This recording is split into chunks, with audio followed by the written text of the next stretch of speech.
We begin in Mexico. 22 days have passed since people from the Migrant Caravan arrived at the border with the United States looking for asylum as refugees. Our correspondent in Tijuana, Pablo Perez, tells us about it. We're still here in Tijuana, Baja California. This is the 22nd day since the first members of the Migrant Caravan arrived to this border town of Mexico, bordering with San Diego, California. And well, there's an interesting number that was released by the California Border Patrol that said that in the last few weeks, the number of detentions has raised up to 2,100, over 2,100 Central American migrants detained after crossing the border illegally. Let's remember that this is one of the ways of asking for refugee status or asylum, humanitarian asylum. This is the legal way. Cross the border and then when detained by a border office asking for refugee status. Well, that number has raised not only here in the border between Baja California and California, but also in all over the border from Texas to California. And that's interesting because this peak that rose over 60% of the normal number of Central American migrants detained means, according to some experts, that there has been a rise on the number of Central American migrants that are leaving their country for security or political or economical reasons, which is a sign of what is the status on their origin countries. And well, it's a telltale of how the migration phenomenon is not reduced to the caravan alone, but it's a generalized process that is happening all over Central America. We thank Pablo for that report. And moving on, Mexican priest and human rights activist Alejandro Solalinde has embarked on a project to register members of the Migrant Caravan sleeping on the streets of Tijuana. Solalinde and a team of volunteers are interviewing migrants to find out what they want, taking details on their professional training to help them in their job search and asylum applications. The project aims at helping migrants while they are waiting for a chance to enter into the United States.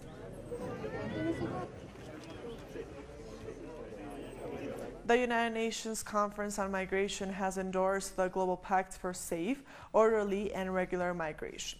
The pact was approved by 160 countries despite the withdrawal of the United States and a number of European countries who are opposed to the agreement. Here's a quick list of who voted for the pact and who opposed it. The UN Migration Pact, aimed at improving the way the world deals with the migratory flow, was agreed in July by all 193 members except the United States. But on Monday, only 164 countries signed the final agreement. The US was the first government to reject the proposal last year. Since then, Australia, Austria, the Czech Republic, Hungary, Latvia, Poland and Slovakia have also pulled out of the process. Among the Latin American countries, Chile and the Dominican Republic have voted against the agreement. Meanwhile, Bulgaria, Estonia, Italy, Israel, Slovenia and Switzerland are still undecided on whether to agree to the new pact. The United Nations estimates there are about 258 million migrants in the world, or just over 3% of the world's population.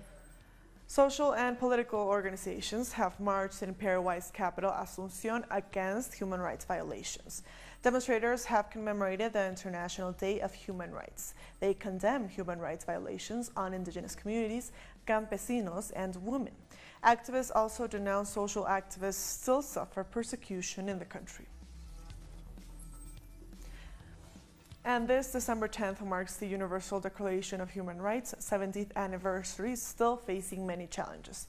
The document was approved by the United Nations General Assembly in Paris, France. It includes 30 articles with basic human rights. By that time, the world had suffered 2 world wars, a Great Depression, and the genocide of Jew people.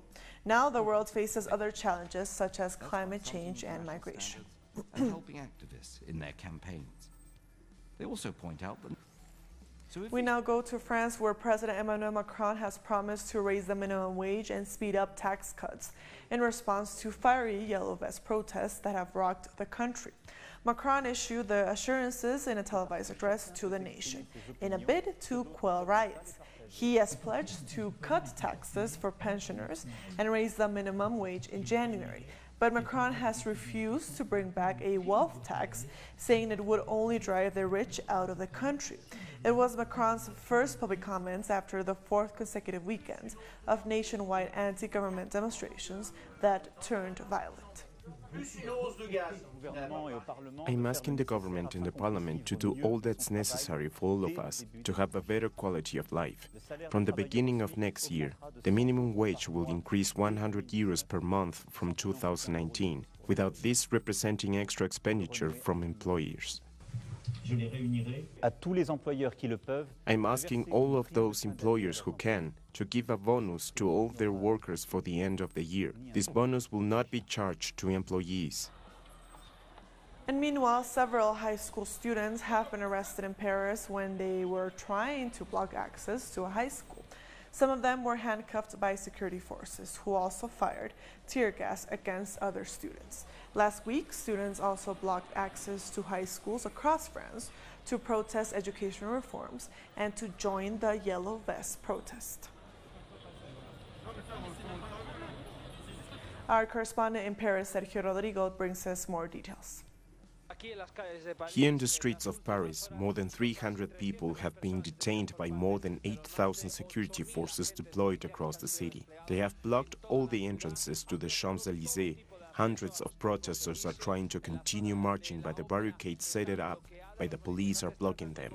Thousands of people have flooded the streets to demand the resignation of President Emmanuel Macron and to reject his neoliberal measures and budget cuts. Security forces have used tear gas against the protesters who tried to reach the Arc de Triomphe, which has become a symbol for the Yellow Vest protesters. Students, railway workers and ambulance drivers have also joined the protest against Macron's measures. According to the latest polls, there is a massive rejection by the French population. Only 20% of the people supports his administration. We thank Sergio for that report. The British Prime Minister Theresa May has postponed the parliamentary vote on Brexit scheduled for this Tuesday.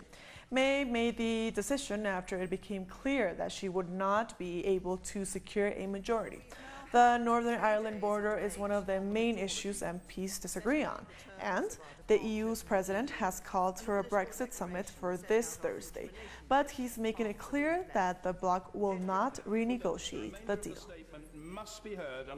It is clear that while there is broad support for many of the key aspects of the deal, on one issue, the Northern Ireland backstop, there remains widespread and deep concern. As a result, if we went ahead and held the vote tomorrow, the deal would be rejected. Having spent the best part of 2 years poring over the detail of Brexit, listening to the public's ambitions and, yes, their fears too, and testing the limits of what the other side is prepared to accept, I'm in absolutely no doubt that this deal is the right one. Our correspondent in London, Pablo Navarrete, has the latest from London.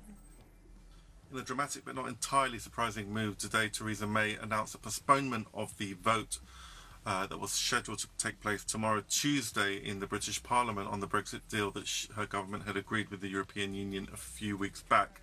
Now, it had been expected that over 100 members of her own party, the Conservative Party, would have voted against the deal, and that she would have lost badly in this vote, which would have meant possibly her having to resign and a new leadership contest. And so this was not entirely unexpected that she would postpone, although she hasn't mentioned when this new vote might take place. She had one of her cabinet ministers this morning on the radio saying that it would definitely take place. So there is widespread derision both amongst the Labour Party members, even amongst her own members, and amongst analysts at what they see is a government in complete disarray whose strategy for Brexit lies in tatters. Now, Jeremy Corbyn, the Labour Party leader, has said that the May's decision means that the country is entering into an extremely serious and unprecedented situation, and says that it would be pointless to bring back a new deal, which would essentially be the same deal, back to Parliament. Theresa May, for her part, has said that she will try and go back to her European counterparts and look at the issue of the Irish backstop, the issue of preventing a hard border between Northern Ireland and the Republic of Ireland, which has caused so much concern amongst members of her party that had announced that they won't be voting for the deal. So Theresa May is in a profound crisis. Some analysts have said that this is the deepest constitutional crisis that Britain has had in over 100 years, and it looks like Theresa May is fast running out of options, and as has been said, her Brexit strategy lies in tatters. That was Pablo Navarrete from London. And moving on, pro and anti-Brexit demonstrators have protested after May's announcement. Dozens of protesters gathered outside Parliament, waving banners and chanting slogans. Both sides said they are against the postponement of the Brexit vote. So I think putting the deal, the decision off, is just going to make it worse, because there's going to be further uncertainty, further instability, and we've basically got a weak and rudderless government at the moment, and what we need is some kind of resolution, some way forward. I think it's a poor show. I think she should crack on with it now. She's promised she'd do it. She's backtracking again. I personally would now like to see the vote go ahead. I'd like to see her lose the vote. I'd like to see her then resign, and I'd like a new leader of the Conservative Party. We'll be back very soon. Stay with us.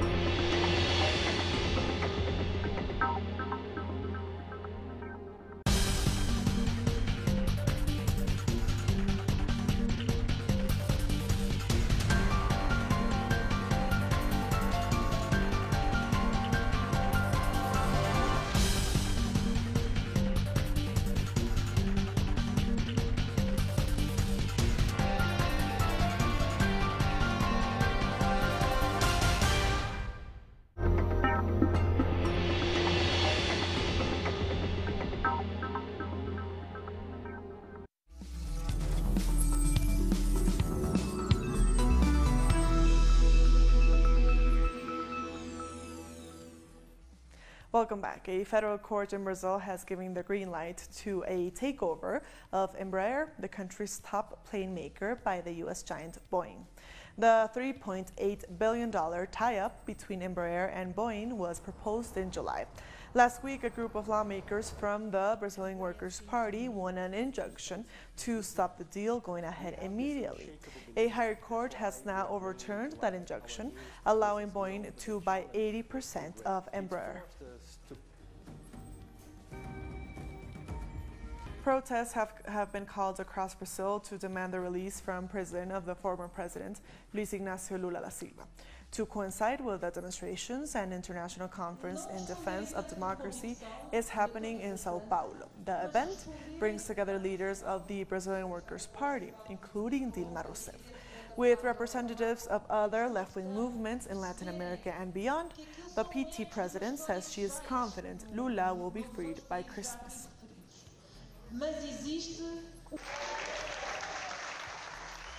More than 40 investigations have been opened since Odebrecht released information to Peruvian public prosecutors. The investigations will explore alleged corruption cases related to construction in the country in recent years. 4 former presidents are involved in the investigations. The information was released as part of an agreement with the construction company, which has to continue collaborating with prosecutors.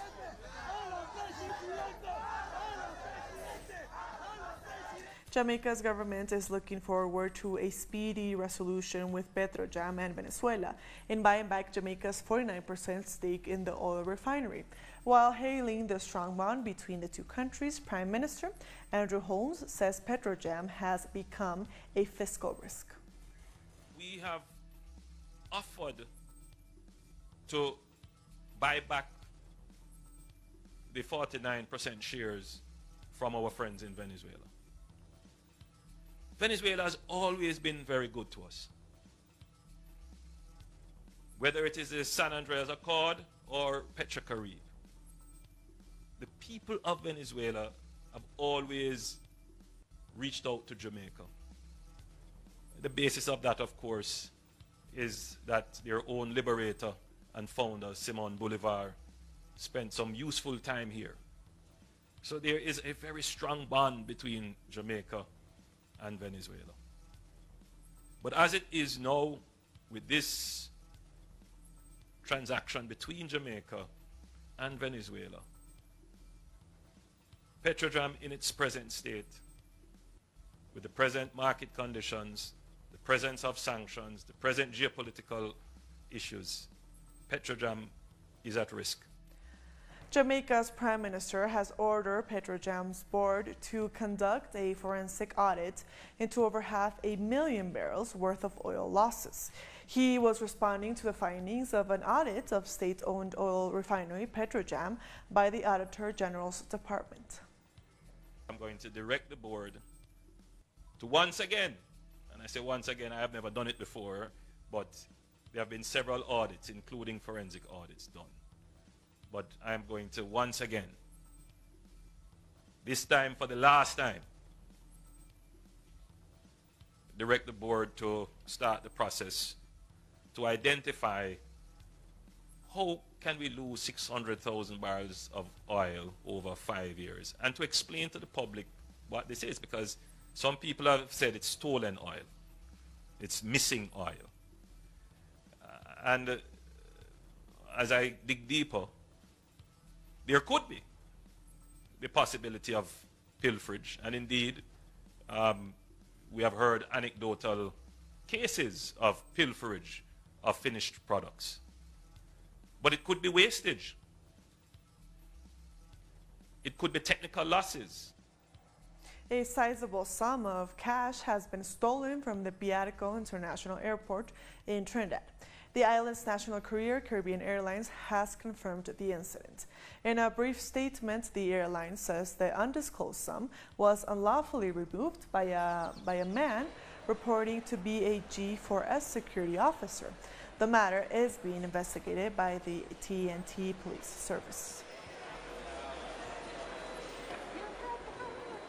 The government of St. Kitts and Nevis is expected to deliver a basket of goodies when it presents its annual budget on Wednesday.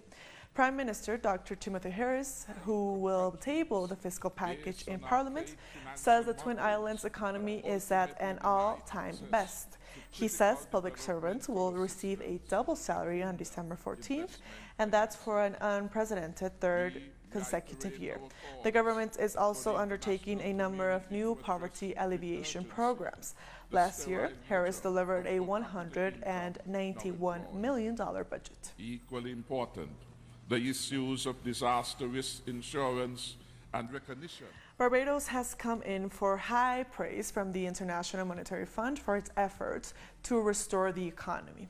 The fund's mission head, Bert van Selm, says the country's international reserves have more than doubled since May 2018. In early December, it stood at more than 500 million US. Barbados has also made progress towards meeting its December end benchmarks under the IMF's extended funds facility. Because God helps those who help themselves. And before Christmas, Barbados should have a framework for medical cannabis in place. However, freeing up recreational use of the drug will have to be decided by a referendum. Prime Minister Miat Motley says Barbados cannot afford to miss out on the emerging cannabis industry. Our emphasis has to be strategic in the sense of, one, we need to have a strong bent on research. So we need to make ourselves a global leader in research along with other global leaders in Canada, Israel, Jamaica. Two, we need to recognize that we must not make the mistakes of history, repeat them again, so that with respect to the cannabis, why seek to export when you can package and extract maximum value by having clinics as well as recuperative villages. We'll be back very soon. Stay with us. Yeah.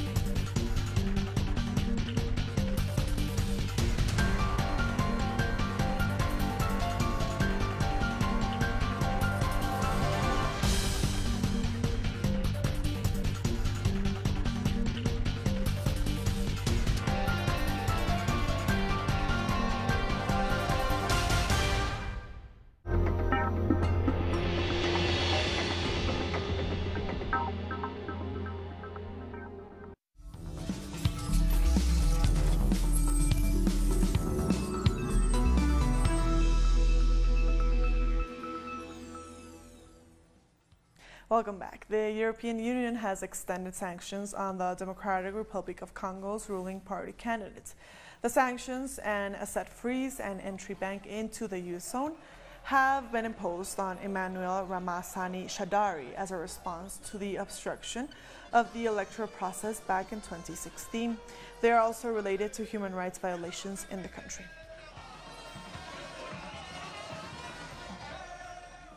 The opposition in Togo has accused security forces of using excessive force. This after a child was killed during protests against the upcoming elections scheduled for December 20th. The opposition is boycotting the polls due to the government's refusal to accept their demands to reform the Electoral Commission and establish a two-term limit for presidents. We condemn with the utmost vigor yesterday's event perpetrated by the security forces, police and gendarmerie, especially to help by the Togolese armed forces, the Red Berets. Protests have taken place in Yemen to demand the end of the blockade on the Hodeida port and the reopening of the Sana'a airport. People demonstrated in capital Sana'a outside the UN headquarters. This as peace talks between the government and how the rebels are undergoing in Sweden. Protesters say the blockade limits the access to humanitarian aid. We're asking the UN to lift the blockade of Sana'a airport and calling on the international community to have some responsibility towards the suffering of the Yemeni people because of this blockade and the humane practice by the enemy coalition, which is blocking access for commercial ships carrying fuel to Hodeida port. Your blockade is blocking our access to medicine and food. And during the peace talks in Sweden, Huli representatives said rebels only consider a withdrawal from the city of Hodeida as part of a full political solution to the conflict. Also, the Yemeni foreign minister has said the government-controlled city of Aden could be home to the country's main airport, while the Houthis prefer the United Nations to have a role at the Sana'a airport to get it reopened. Other issues such as humanitarian corridors and prisoner swaps are also main topics. Thousands of people have taken to the streets in Vilnius calling on the Lithuanian government to raise wages for teachers ahead of the country's budget vote. About 6,000 people were marching to pressure the ruling Farmers and Green Union Party to drop a recent labor tax cut in order to pull more funds for schools. The Lithuanian parliament is set to adopt the budget for 2016 on December 18th. And former Nissan chairman Carlos Ghosn has been charged with financial misconduct by Tokyo prosecutors. Ghosn was accused of not reporting his payments for 5 years and has been re-arrested. He was arrested in November, and Monday was the last day before authorities had to either release or charge him. Car company Nissan has also been charged for financial irregularities allegations. In Japan, false financial declarations can carry a sentence of up to 10 years of prison. And at least 3 people were killed and another 11 were injured when an empty school bus crashed onto a crowded sidewalk in Hong Kong. 3 elderly people died when the bus rolled down about 100 meters from where it was parked. The driver pushed to stop it but was caught underneath the vehicle. He was dragged along for about 20 meters before coming loose, suffering head injuries. Police believe he didn't pull the handbrake properly. And with that story, we've come to the end of this news brief. These and other stories, as always, find them on our website at telesurenglish.net. And also join us on social media, on Facebook, on Twitter, and on Instagram. For Telesur English, I am Estefania Bravo. Thank you for watching.